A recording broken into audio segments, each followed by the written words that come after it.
ಎಲ್ಲರಿಗೂ ನಮಸ್ಕಾರ. ಈಗ ಸ್ವಲ್ಪ ಹೊತ್ತು ಸಿರಿದಾಸನ ನೀತಿಶಾಸ್ತ್ರೀಯ ಕೆಲವು ಶ್ಲೋಕಗಳನ್ನು ಚರ್ಚಿಸೋಣ.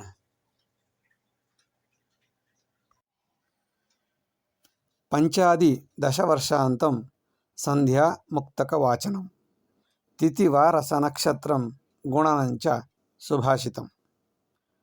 Daily during the evening time, at least for half an hour, all the parents should ask their children from 5 years to 15 years age to sit at home and say few by-hearted elements like name of the days, months, star names, and multiplication till 20, sayings of noble persons of different languages, or subhashitas, shlokas, etc. for half an hour, by which the children will remember those things with you and would not send you to the old age homes during your old age. ಪಂಚಾದಿ ದಶವರ್ಷಾಂತಂ 5ರಿಂದ 10 ವರ್ಷಗಳವರೆಗೆ. 5ರಿಂದ 10 ಅಂದರೆ ಒಂದು 5 ವರ್ಷ 10 ವರ್ಷ. ವರ್ಷಾಂತಂ ಪಂಚಾದಿ ದಶವರ್ಷಾಂತಂ 5 ವರ್ಷದಿಂದ ನಂತರ 10 ವರ್ಷದವರೆಗೆ ಅಂದರೆ 15 ವರ್ಷದವರೆಗೆ. ಸಂಧ್ಯಾ ಮುಕ್ತಕ ವಾಚನಂ, ಸಂಧ್ಯಾಕಾಲದಲ್ಲಿ ಸಾಯಂಕಾಲದಲ್ಲಿ ಮುಕ್ತಕ ಕೆಲವು ವಿಷಯಗಳನ್ನು ಎಲಿಮೆಂಟ್ಸ್ಗಳನ್ನು ಹೇಳಬೇಕಾಗತ್ತೆ. ಮುಕ್ತಕಗಳು ಶ್ಲೋಕಗಳನ್ನು ಹೇಳಬೇಕಾಗತ್ತೆ. ಅದರಲ್ಲೇನಿರಬೇಕು, ತಿಥಿಗಳನ್ನು ಹೇಳ್ಕೊಡ್ಬೇಕು, ವಾರಗಳನ್ನು ಬಂದರೂ ಇನ್ನೊಂದ್ಸಲ ಹೇಳಿಸ್ಬೇಕು. ತಿಥಿ, ವಾರ, ನಕ್ಷತ್ರ, 27 ನಕ್ಷತ್ರ ಇದೆ. ಗುಣಾಕಾರ 1ರಿಂದ 20ರವರೆಗೆ ಗುಣಾಕಾರ. ಮತ್ತು ಸುಭಾಷಿತಗಳು, ಕೆಲವೊಂದು ನೀತಿ ಸುಭಾಷಿತಗಳಿದೆ. ಅದನ್ನೆಲ್ಲ ಅವ್ರಿಗೆ ಒಂದು ರೌಂಡ್ ರಿಪೀಟ್ ಮಾಡಿಸ್ಬೇಕು. ಹೇಳಿದ್ದೇ ಹೇಳೋ ಹೇಳಿಸ್ಬೇಕು. ಇದರಿಂದ ಏನಾಗುತ್ತೆ, by which they remember you for a long time. ಇದನ್ನು ಇವತ್ತು ಬೆಲೆ ಗೊತ್ತಾಗಲ್ಲ, 10 ವರ್ಷದ ನಂತರ ಅವರಿಗೆ ಎಷ್ಟು ಕಷ್ಟಪಟ್ಟು ನಾವು ಹೇಳಿದ್ವಿ, ನಮ್ಮ ತಂದೆ ಕೂರಿಸ್ಕೊಂಡು ಹೇಳಿದ್ರು ಅಂತ ನಿಮ್ಮನ್ನು ನೆನೆಸ್ಕೋತಾರೆ. ಇದರಿಂದ ನಿಮ್ಮನ್ನು ನೆನೆಸಿಕೊಳ್ಳುವುದರ ಮೂಲಕ ನಿಮಗೆ ಗೌರವ ಕೊಡೋದಕ್ಕೆ ನಿಮ್ಮನ್ನು ಮುಂದೆ ಯಾವುದೇ ಕಾರಣಕ್ಕೂ ಓಲ್ಡ್ ಏಜ್ ಹೋಮ್ಗೆ ಕಳಿಸೋದಿಲ್ಲ, ಗೌರವ ಕೊಡುತ್ತಾರೆ. ನಿಮಗೂ ಒಳ್ಳೆಯದಾಗುತ್ತೆ, ಸಂಸಾರಕ್ಕೂ ಒಳ್ಳೆಯದಾಗುತ್ತೆ, ಮಕ್ಕಳಿಗೂ ಒಳ್ಳೆಯದಾಗುತ್ತೆ. ಕಂಟಿನ್ಯೂಸ್ 15 ವರ್ಷದ ತನಕ ಮಾತ್ರ. ಆಮೇಲೆ ಪುತ್ರ ಮಿತ್ರವದಾಚರಿತು, ಪುತ್ರ ಅಥವಾ ಪುತ್ರಿ ಇಬ್ಬರೂ ಈ ರೀತಿ ಬಾಯ್ಪಾಠ ಮಾಡಿಸೋದ್ರಿಂದ ಅವರ ಮೈಂಡ್ ಮೆಚ್ಯೂರಿಟಿ ಆಗುತ್ತೆ, ಮತ್ತು ಮಗ್ಗಿಪಾಠ ಎಲ್ಲ ಕರೆಕ್ಟಾಗಿ ತಲೆ ಒಳಗಿರುತ್ತೆ, ಅವರ ಅಭಿವೃದ್ಧಿನೂ ಆಗುತ್ತೆ. ಸಂಧ್ಯಾಕಾಲೇ ಕಂಠಪಾಠ ಶಿಶೂನಾಂ ಜ್ಞಾನವರ್ಧಕಃ. ದಶವರ್ಷಾಣಿ ಕರ್ತವ್ಯಂ ವೃದ್ಧ ವೃತ್ತಿ ಸನಾತನಂ. The duty of senior citizen is to inculcate the Sanatana Dharma, old tradition, in the minds of the children in the family, which can root out the old age homes seriously.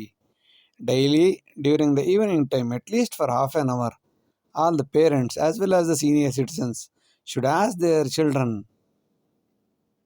from 5 years to 15 years age, at least for 10 years total, ask them to sit at home and say a few by-hearted elements. By this, they will enhance the memory power of the students, children. ಸಂಧ್ಯಾಕಾಲೇ ಕಂಠಪಾಠ, ಸಾಯಂಕಾಲದಲ್ಲಿ ಮಾಡುವ ಕಂಠಪಾಠವು ಶಿಶುಗಳ ಜ್ಞಾನವರ್ಧನೆಯಾಗುತ್ತದೆ. ಆಟ ಆಡಲಿ ಬೇಡ ಅನ್ನಲ್ಲ, ಅರ್ಧ ಗಂಟೆ ಒಂದು ಕಡೆ ಕೂತ್ಕೋ ಅಂತ ಹೇಳಿ ಕೂರಿಸಿ ಅವರಿಗೆ ಕಂಠಪಾಠ ಹೇಳು, ಬಾಯಿಪಾಠ ಹೇಳು ಅಂತ ಹೇಳಿಸ್ಬೇಕು. ಇದರಿಂದ 10 ವರ್ಷ, 5 ವರ್ಷದ ಚಿಕ್ಕ ಮಕ್ಕಳಿಗೂ ಇಲ್ಲ, 15 ವರ್ಷದ ನಂತರದ ಮಕ್ಕಳಿಗೂ ಇಲ್ಲ, 5ರಿಂದ 15 ವರ್ಷದ ಮಕ್ಕಳವರೆಗೆ ಮಾತ್ರ ಈ ಕೆಲಸವನ್ನು ಮಾಡಿಸಬೇಕು. ದಶವರ್ಷಾಣಿ ಕರ್ತವ್ಯಂ, 10 ವರ್ಷಗಳ ಕಾಲ ಮಾಡಬೇಕು. ಇದರಿಂದ ವೃದ್ಧ ವೃತ್ತಿ ಸನಾತನಂ, ವೃದ್ಧರಿಗೆ ಟೈಮ್ ಪಾಸ್ ಆಗುತ್ತೆ, ಮತ್ತು ಸನಾತನ ಧರ್ಮ ಬೆಳೆಯುತ್ತೆ, ಸಂಸ್ಕಾರಗಳು ಬೆಳೀತವೆ. ಸುಭಾಷಿತಗಳನ್ನು ಹೇಳೋದ್ರಿಂದ ಅವರ ಮಾನಸಿಕವಾಗಿ ಸಮಾಜ ಜೊತೆಗೆ ಹೇಗೆ ಫೈಟ್ ಮಾಡಬೇಕು ಅನ್ನೋದು ಅವರಿಗೆ ಸಹಜವಾಗಿ ಗೊತ್ತಾಗುತ್ತದೆ. ಇಂತಹ ನೀತಿ ಸಹಸ್ರಗಳನ್ನು ಒಂದು ರೌಂಡ್ ರಿಪಿಟೇಷನ್ ಮಾಡಿಸ್ಬಿಟ್ರೆ ನಿಜವಾಗಲೂ ಅವರಿಗೆ ಮನಸ್ಸಲ್ಲಿ ಕೂತ್ಕೊಳ್ಳುತ್ತೆ. ಒಂದಲ್ಲ ಒಂದು ದಿವಸ ಅದು ಉಪಯೋಗಕ್ಕೆ ಬರುತ್ತದೆ.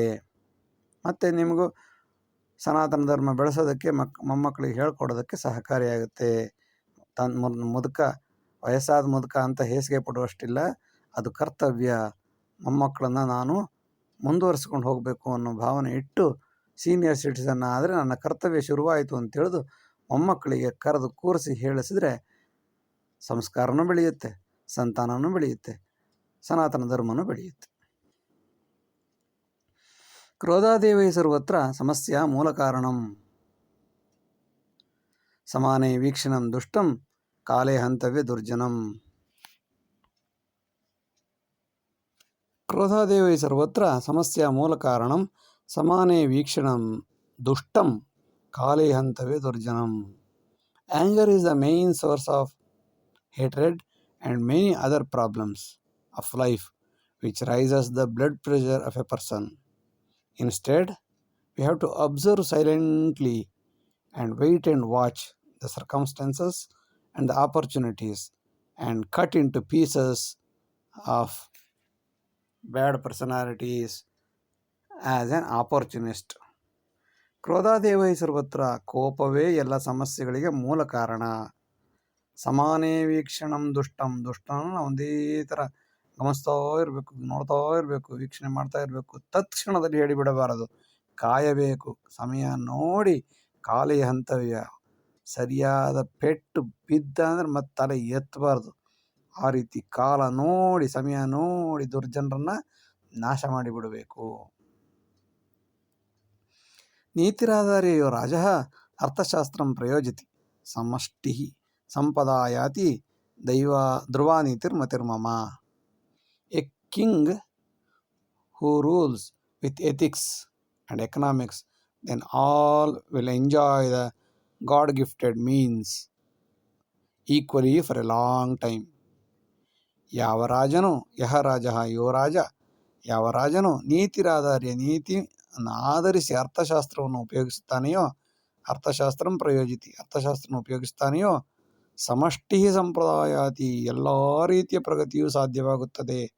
ಅವನಿಗೆ ನೀತಿ ಇರಬೇಕು, ಅರ್ಥಶಾಸ್ತ್ರ ಗೊತ್ತಿರಬೇಕು. ಆದಾಗ ಎಲ್ಲರನ್ನು ಸಮಾನವಾಗಿ ಕಂಡು ಧ್ರುವಾನೀತಿರ್ಮತಿರ್ಮಮ ಅನೇಕ ವರ್ಷಗಳ ಕಾಲ ಸಮಾಧಾನವಾಗಿ ಹರಿಶ್ಚಂದ್ರನಂತರ ಬದುಕಿ ಬಾಳಬಹುದು. ನೀತಿರೇವ ಹಿ ಸರ್ವತ್ರ ಆರ್ಥಿಕಾಭಿವೃದ್ಧಿ ಸಂಪದಾಂ ಅನ್ಯಥಾ ಸ್ವಾರ್ಥ ಸಮೃದ್ಧಿ ಪ್ರಕೃತೆ ನಾಶಕಾರಣಂ. Morality and ethics are the only root of real progress.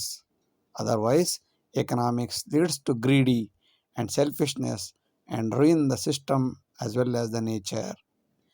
ನೀತಿರೇವ ಹಿ ಸರ್ವತ್ರ ಆರ್ಥಿಕಾಭಿವೃದ್ಧಿ ಸಂಪದ. ಆರ್ಥಿಕಾಭಿವೃದ್ಧಿ ಸಂಪತ್ತು ಆಗಲಿಕ್ಕೆ ನೀತಿಯೇ ಎಲ್ಲ ಕಡೆ, ಸರ್ವತ್ರ ಎಲ್ಲ ಕಡೆಯೂ ಕಾರಣ. ನೀತಿಯನ್ನು ಬಿಡಬಾರದು. ನೀತಿಯನ್ನು ಬಿಟ್ಟರೆ ಸ್ವಾರ್ಥ ಉಂಟಾಗುತ್ತದೆ, ಸ್ವಾರ್ಥ ಸಮೃದ್ಧಿಯಾಗುತ್ತದೆ ಹೊರತು ಪ್ರಕೃತಿ ನಾಶವಾಗುತ್ತದೆ ಹೊರತು ಸಮಾನಾಭಿವೃದ್ಧಿ ಸಾಧ್ಯವೇ ಇಲ್ಲ. ನೀತಿ ಇರಬೇಕು. ಆರ್ಜಿತಂ ನೀತಿ ಸುಜ್ಞಾನಂ ಲೋಕ ಸಮೃದ್ಧಿ ಕಾರಣಂ ಆದರ್ಶ ಸಂಪದಾ ವೃದ್ಧಿ ಅನುಭೋಗಾದಿ ಸತ್ಕ್ರಿಯಾ.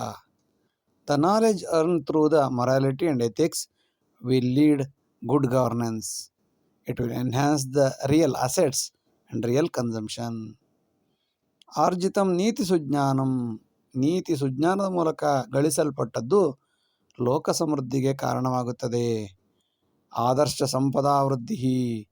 ಆದರ್ಶವಾದ ಸಂಪತ್ತು ಅಭಿವೃದ್ಧಿಯಾಗುತ್ತದೆ ಮತ್ತು ಸದ್ವಿನಿಯೋಗ ಎಲ್ಲರಿಗೂ ಬೇಕಾದಂಥ ಉತ್ತಮ ವಸ್ತುಗಳು ಸಿಕ್ಕಿ ಒಳ್ಳೆಯ ಕಾರ್ಯದಲ್ಲಿ ತೊಡಗುತ್ತಾರೆ.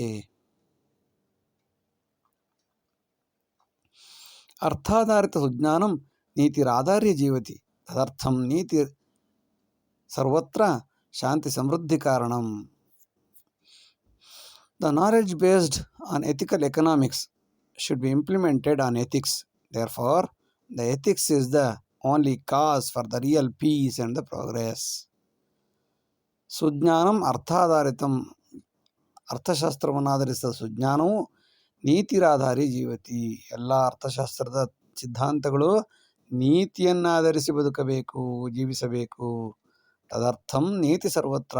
ಆದ್ದರಿಂದ ಎಲ್ಲ ಕಡೆಯೂ ತದರ್ಥಂ, ಆದ್ದರಿಂದ ಎಲ್ಲ ಕಡೆಯಲ್ಲಿಯೂ ಸರ್ವತ್ರ ಎಲ್ಲ ಕಡೆಯೂ ನೀತಿಯನ್ನು ಅಳವಡಿಸಿಕೊಳ್ಳಬೇಕು. ಇದರಿಂದ ಶಾಂತಿ ಸಿಗುತ್ತದೆ, ಸಮೃದ್ಧಿಯಾಗುತ್ತದೆ. ನೀತಿ ಇಲ್ಲದಿದ್ದರೆ ಯುದ್ಧ, ಜಗಳ, ಕಚ್ಚಾಟ, ಟೆರರಿಸಮ್ ಎಲ್ಲ ಜಾಸ್ತಿ ಆಗುತ್ತದೆ. ಶಾಂತಿ ಸಮೃದ್ಧಿ ಆಗಬೇಕಾದರೆ ನೀತಿಯನ್ನು ಆಧರಿಸಿ ಜೀವನ ಮಾಡಬೇಕು. ನೀತಿರಾಧಾರಿತೋ ದೇಶೆ ಆರ್ಥಿಕ ಸ್ಥಿತಿರುತ್ತಮಂ ಯುದ್ಧ ವಿಪ್ಲವ ನಿರ್ನಾಮಂ ವಿತ್ತಮರ್ಥಂಚ ಸಂಪದಾಂ. If a country is based on ethical rules or biased on ethical rules, will certainly in a good economic position. If you share and care, no war. If you eliminate war, money and economy will be that is safe. ನೀತಿರಾಧಾರಿತೋ ದೇಶ, ನೀತಿಯನ್ನು ಆಧರಿಸಿದ ಯಾವ ದೇಶವೂ ದೇಶದ ಆರ್ಥಿಕ ಸ್ಥಿತಿಯು ಉತ್ತಮವಾಗಿರುತ್ತದೆ. ಯುದ್ಧ ವಿಪ್ಲವಗಳು ಇರುವುದೇ ಇಲ್ಲ, ನಿರ್ನಾಮವಾಗಿರುತ್ತವೆ. ವಿತ್ತಮರ್ಥಂಚ ಸಂಪದಾಂ, ಹಣದ ಸದ್ಬಳಕೆಯು ಎಲ್ಲವೂ ಕೂಡ ಸಂಪತ್ತು ಎಲ್ಲವೂ ಕೂಡ ಅತ್ಯುತ್ತಮವಾಗಿ ಎಲ್ಲರಿಗೂ ಸಿಗುವಂತಾಗಿರಬೇಕಾದರೆ ನೀತಿ ಆಧಾರಿತವಾಗಿರಬೇಕು. ಯತ್ರ ನೀತಿ ಪ್ರಜೀವಂತಿ ಅರ್ಥಮೂಲಂ ಪ್ರವರ್ಧತಿ ಅನ್ಯಥಾ ಸ್ವಾರ್ಥ ಸಂಪತ್ತಿ ಸ್ವಭೂಮಿಂ ನಾಶಕಾರಣಂ. It's all dependent on economic and ethics. That is the root of economic source and improvement, or else it leads to selfishness and greedy and the state will ruin. ಯತ್ರ ನೀತಿ ಪ್ರಜೀವಂತಿಯಲ್ಲಿ ನೀತಿಯು ಕುಣಿಯುತ್ತದೆಯೋ ಅರ್ಥ ಮೂಲಂ ಪ್ರವರ್ಧತಿ, ಹಣಕಾಸಿನ ಮೂಲಗಳೆಲ್ಲ ಅಭಿವೃದ್ಧಿಯಾಗುತ್ತದೆ.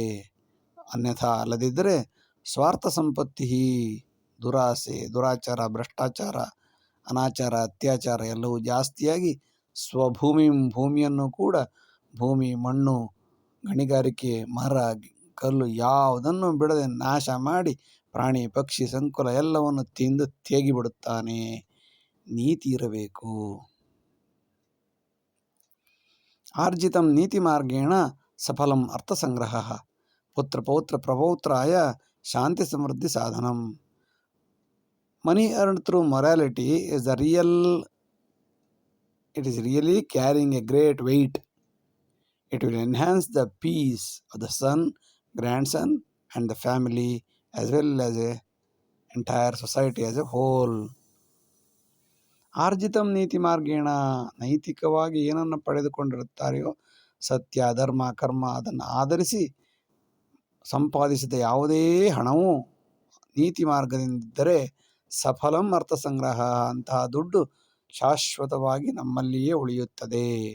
ಇದರಿಂದ ಮಕ್ಕಳು, ಮೊಮ್ಮಕ್ಕಳು, ಮರಿಮಕ್ಕಳು ಶಾಂತಿ ನೆಮ್ಮದಿಯಿಂದ ಸಮೃದ್ಧಿಯಾಗಿ ಸುಖವಾಗಿ ಬದುಕುತ್ತಾರೆ. ನೀತಿರೇವೈ ಸರ್ವತ್ರ ಆರ್ಥಿಕಾಭಿವೃದ್ಧಿ ಸಂಪದಾಂ ಅನ್ಯಥಾ ಸ್ವಾರ್ಥ ಸಮೃದ್ಧಿ ಪ್ರಕೃತೆ ನಾಶಕಾರಣಂ. Morality and ethics are the only root of real progress. Otherwise, economics leads to greedy and selfishness and ruin the system as well as the nature. ನೀತಿರೇವೈ ಸರ್ವತ್ರ, ಎಲ್ಲ ಕಡೆಯಲ್ಲಿಯೂ ನೀತಿಯೇ ಮುಖ್ಯವಾಗಿರುತ್ತದೆ. ಮನುಷ್ಯ ಅಂದ ಮೇಲೆ ನೀತಿ ಇರಬೇಕು. ಮತ್ತು ಅದರಿಂದ ಆರ್ಥಿಕ ಅಭಿವೃದ್ಧಿಯೂ ಆಗುತ್ತದೆ, ಸಂಪತ್ತು ಅಭಿವೃದ್ಧಿಯಾಗುತ್ತದೆ. ಅನ್ಯಥಾ ಅಲ್ಲದಿದ್ದರೆ ಸ್ವಾರ್ಥ ಸಮೃದ್ಧಿಯಾಗಿ ಪ್ರಕೃತಿಯು ಕೂಡ ನಾಶವಾಗಿ ಹೋಗುತ್ತದೆ. ಎಚ್ಚರವಿರಬೇಕು. ದುರಹಂಕಾರ ಸಂಯುಕ್ತಂ ಕೂಪಮಂಡೂಕಯೋರಿವ ಸಮಯ ಸಾಧಕ ದುರ್ಬುದ್ಧೇ ಧಿಕ್ಕಾರಂ ಶರಣಾಗತಂ. A person who has arrogance, acting like a frog in the well, timely showing the color, is not to be believable in any circumstances. ದುರಹಂಕಾರ ಸಂಯುಕ್ತಂ, ಎಲ್ಲ ದುರಹಂಕಾರಿಯಾದಂತಹ ವ್ಯಕ್ತಿಯನ್ನು ಕೂಪಮಂಡೂಕ ಎಂದು ಕರೆಯುತ್ತಾರೆ. Frog in the gutter, frog in the well ಎಂದು ಕರೆಯುತ್ತಾರೆ. ಇವರ ಸಮಯ ಸಾಧಕ ದುರ್ಬುದ್ಧಿಯಿಂದ ಯಾರನ್ನ ಎಲ್ಲಿ ಸಾಯಿಸುತ್ತಾರೆ ಎಂದು ಗೊತ್ತಾಗುವುದೇ ಇಲ್ಲ. ಧಿಕ್ಕಾರಂ ಶರಣಾಗತಂ, ಇವರು ಸಾರಿ ಅಂತ ಕೇಳಿದ್ರೂ ಕೂಡ ಇವರನ್ನ ಕ್ಷಮಿಸಲು ಯೋಗ್ಯರಲ್ಲ. ಇವರ ಶರಣಾಗತಿಗೆ ಧಿಕ್ಕಾರ. ಎಚ್ಚರವಿರಬೇಕು. ಸಮ್ಮಾನಿತ ಅಪರಾಧೇಶೇ ಜ್ಞಾನ ವಿಜ್ಞಾನ ಪಾರಗಾಹ ಪರಂತು ಆದ್ಯ ಪರಾನ್ನೇ ವಿಷಯಲಂಪಟಃ. There was the respect for the skilled persons in the olden days of the same country. But today, a lust, worried about their money, about others' money, cheaters will be respected like anything. ಸಮ್ಮಾನಿತಾಪುರ ದೇಶೆ, ಈ ದೇಶದಲ್ಲಿ ಜ್ಞಾನ ವಿಜ್ಞಾನ ಪಂಡಿತರನ್ನು ಸನ್ಮಾನಿಸಲಾಗುತ್ತಿತ್ತು. ಸುವರ್ಣಯುಗಗಳು ಈ ದೇಶದಲ್ಲಿ ನಡೆದು ಹೋಗಿವೆ. ಪರಂತು ಆದರೆ ವಿಪರೀತಾದ್ಯ ಎಂದು ವಿಪರೀತವಾಗಿದೆ. ಏನು? ಬೇರೆಯವರ ಅನ್ನವನ್ನು ಬಾಚಿ ತಿನ್ನುವವರು, ವಿಷಯ ಲಂಪಟರು, ಇಂಥವರಿಗೇ ಹೆಚ್ಚು ಗೌರವ ಸಿಗುತ್ತದೆ ಹೊರತು ಜ್ಞಾನ ವಿಜ್ಞಾನ ವಿಕಾಸದ ಬಗ್ಗೆ ಗಮನಿಸುವವರನ್ನು ಕೇಳುವವರೇ ಇಲ್ಲದಂತಾಗಿದೆ. ನಿಪುಣಸ್ತು ಕುಚೋರತ್ವೇ ಲೋಭವಂಚನ ತತ್ಪರ ಧನಮೂಲೆ ಸದಾ ಚಿಂತ ನಾಶನಂ ಗುರುಸಂಕುಲ. Nowadays teacher is good in cheating, money lending, snatching and many other legal or illegal activities instead of teaching. He is too much greedy of money, assets, and ruin the weight of the teacher, destroy the weight of the teacher. Guru means weighted person, but now Guru is lagu, lightweight person, because of all these reasons. ನಿಪುಣಸ್ತು ಕೋಚರತ್ವೇ, ಕಳ್ಳತನ ಮಾಡೋದ್ರಲ್ಲಿ number 1. ನಿಪುಣಸ್ತು ಕುಚೋರತ್ವೇ, election counting ದಿವಸ ಮರುದಿವಸ ಅಲ್ಲಿ pen ಪೆನ್ಸಿಲೆಲ್ಲ ಇಟ್ಟಿರ್ತಾರೆ. ಅದು election ಮುಗಿದ ನಂತರ ಅಲ್ಲಿ ಇರುವುದೇ ಇಲ್ಲ. ಹಾಗಂತ ಬೇರೆ ಯಾರಾದರೂ ಬಂದ್ರೆ ಇಲ್ಲ, ಎಲ್ಲ ಟೀಚರ್ಸೇ. ನಿಪುಣಸ್ತು ಕುಚೋರತ್ವೇ, ಚೋರತ್ವದಲ್ಲಿ ನಂಬರ್ 1 ಆಗಿರುತ್ತಾರೆ. ಲೋಭ ವಂಚನ ತತ್ಪರ, ಯಾರಿಗೇನು ಮೋಸ ಮಾಡಬೇಕು, ಎಲ್ಲಿ ಯಾವ ರೀತಿ ದುಡ್ಡು ಮಾಡಬೇಕು, ಯಾವ ರೀತಿ ತಲೆ ಹೊಡಿಬೇಕು ಅನ್ನೋದರಲ್ಲಿ ಶಾರ್ಪ್ ಆಗಿರ್ತಾರೆ, ನಂಬರ್ 1 ಆಗಿರ್ತಾರೆ. ಧನಮೂಲೆ ಸದಾ ಚಿಂತ, ಯಾವ ರೀತಿಯಿಂದ ದುಡ್ಡನ್ನು ದೋಚಬೇಕು, ಗಳಿಸಬೇಕು, ದುರಾಸೆಯಲ್ಲಿ ಮುಳುಗಿ ಹೋಗಿರುತ್ತಾರೆ. ಇಂತಹ ಗುರುಗಳ ಸಂಕುಲ, ಇಂತಹ ಗುರುಗಳ ಸಮೂಹ ನಾಶವಾಗಿ ಹೋಗಲಿ. ನಾಶನಂ ಗುರು ಸಂಕುಲ. ಸಂಸ್ಕಾರವಿಲ್ಲದ ಗುರುಗಳು ಏನು ಮಾಡ್ಯಾರು ದೇಶಕ್ಕೆ? ಮಾತಾಪಿತಾ ಗುರೋರ್ನಿಂದ ಪುನರ್ಜನ್ಮಾದಿ ಕಾರಣಂ ಕುಪತ್ನಿ ಕುಜನೋ ಬಂಧು ಕುಪಿತಾತ್ಮ ನಿರಂತರಂ. The reason for the rebirth is the criticisms of the mother, criticisms on the mother, father, as well as Guru. As a result, we get rebirth. Guru means good Guru, efficient Guru, not Kujana Kuguru. As a result, we get rebirth and bad family and bad neighbors, bad children and bad relatives continuously, ceaselessly. ಮಾತಾಪಿತಾ ಗುರೋರ್ನಿಂದ, ತಾಯಿ ತಂದೆ ಗುರುಗಳ ನಿಂದೆ ಮಾಡಿದ, ಒಳ್ಳೆಯ ಗುರುಗಳು ಸದ್ಗುರುಗಳ ನಿಂದೆ ಮಾಡಿದ ಪರಿಣಾಮವಾಗಿ ಮನುಷ್ಯ ಪುನಃ ಪುನಃ ಜನ್ಮವನ್ನು ಪಡೆಯುತ್ತಾನೆ. ಹೋಗಲಿ, ಜನ್ಮದಲ್ಲಿ ಒಳ್ಳೆ ಜನ್ಮ ಸಿಗುತ್ತಾ? ಇಲ್ಲ. ಆ ಜನ್ಮದಲ್ಲಿ ಕುಪತ್ನಿ, ಕೆಟ್ಟ ಹೆಂಡತಿ, ಪಕ್ಕದ ಮನೆಗೆ ಹೋಗುವ ಹೆಂಡತಿ ಸಿಗುತ್ತಾಳೆ. ಕುಜನ, ದುಷ್ಟ ದುಷ್ಟ ಮಕ್ಕಳು ಸಿಗುತ್ತಾರೆ. ಕುಬಂಧು, ಕೆಟ್ಟ ಕೆಟ್ಟ ಬಂಧುಗಳು ಸಿಗುತ್ತಾರೆ.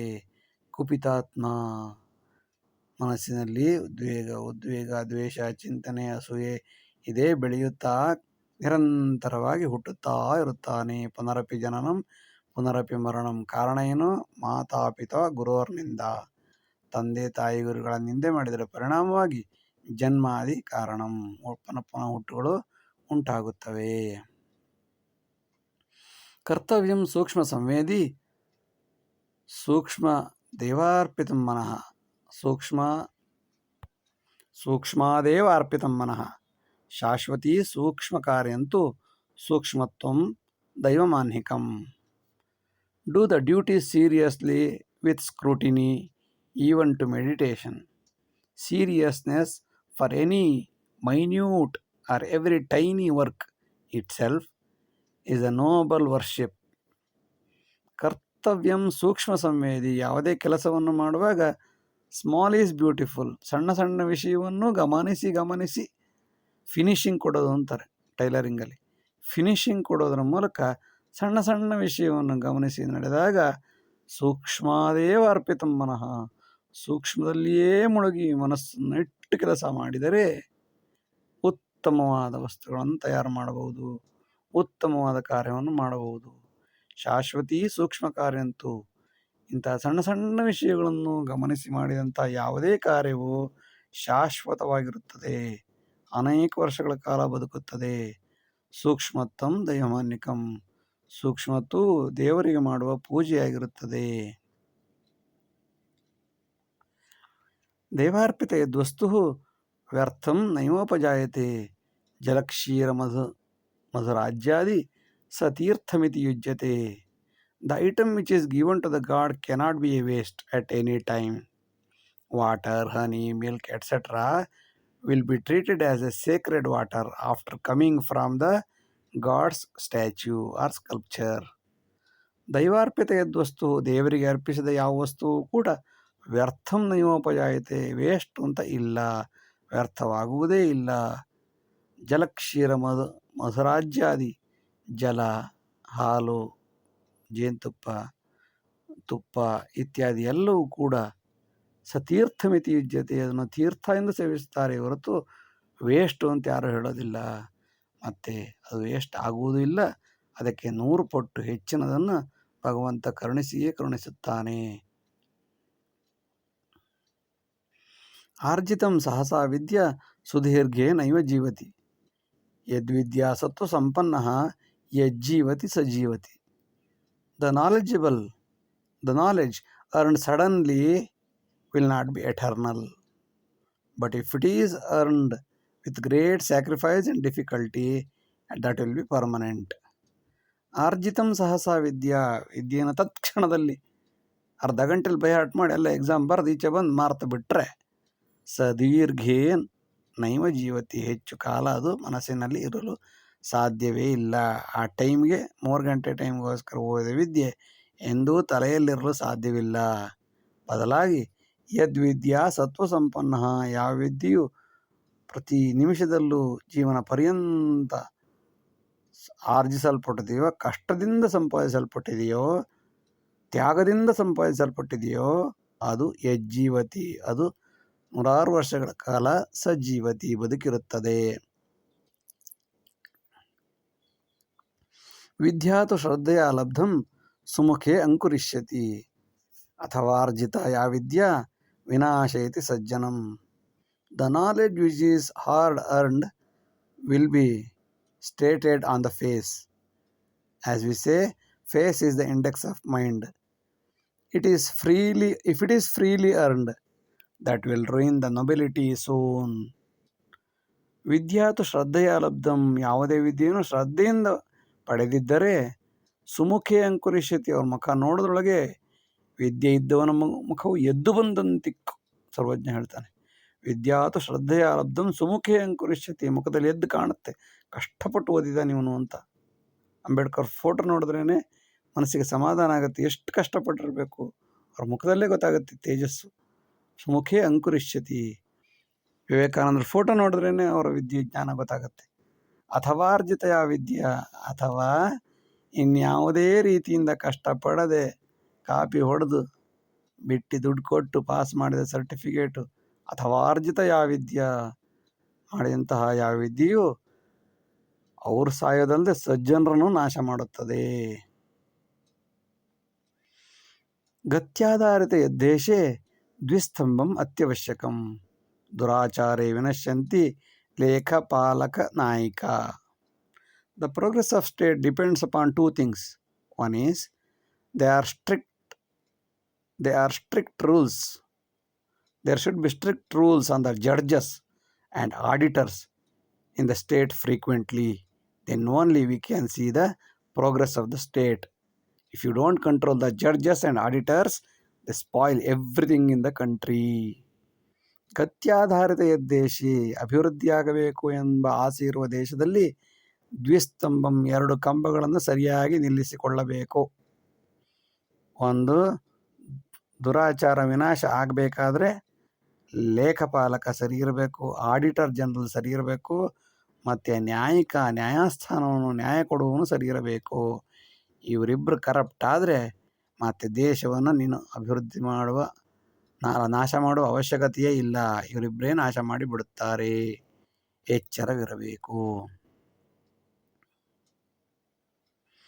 ಚುನಾವಣಾ ಸುಕರ್ತವ್ಯ ವಿತ್ಯಾಧ್ಯಾಮಿಷಂ ವಿನಾ ಸ್ವತಂತ್ರಾಂಶ ವಿಕಾಸೇನ ಪ್ರಜಾಸತ್ತಾ ಪ್ರಜೀವತಿ. Election should be made without money or any kind of greed. Democracy will live long only by adoption of new technology and application of new technology. ಚುನಾವಣಾ ಸುಕರ್ತವ್ಯ, ಚುನಾವಣೆಯನ್ನು ಪೆನ್ಲೆಸ್, ಪೇಪರ್ಲೆಸ್ ಮಾಡಬೇಕು. ವಿತ್ತಾಧ್ಯಾಮಿಷಂ ವಿನಾ, ಹಣದ ಆಸೆ, ಮದ್ಯಪಾನ, ಸುರಾಪಾನ ಅಥವಾ ಬಟ್ಟೆ ಕೊಡುವುದು, ಕುಕ್ಕರ್ ಕೊಡುವುದರಿಂದ ಚುನಾವಣೆಯನ್ನು ನಡೆಸಬಾರದು.